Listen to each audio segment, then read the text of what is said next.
মাননীয় প্রধান উপদেষ্টার সভাপতিত্বে রাষ্ট্রীয় অতিথি ভবন যমুনায় উপদেষ্টা পরিষদের একটি বিশেষ বৈঠক অনুষ্ঠিত হয়েছে।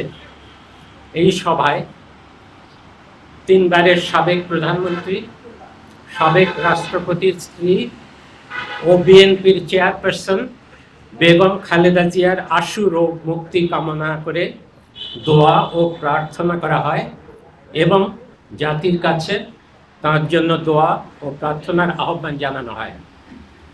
সভায় বেগম খালেদা জিয়ার বর্তমান শারীরিক অবস্থা বিবেচনায় হাসপাতালে তার নির্বিঘ্ন চিকিৎসা, প্রয়োজনে উন্নত চিকিৎসার জন্য বিদেশে নিয়ে যাওয়ার পরিকল্পনা, তার নিরাপত্তা ও যাতায়াতের সুবিধা এবং উচ্চ মর্যাদা বিবেচনায় তাকে রাষ্ট্রের অতি গুরুত্বপূর্ণ ব্যক্তি ভিভিআইপি ঘোষণা করার সিদ্ধান্ত নেওয়া হয়।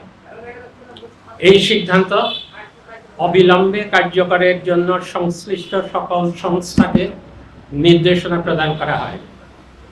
এ বিষয়ে বেগম খালেদা জিয়ার পরিবার ও দল অবগত রয়েছে।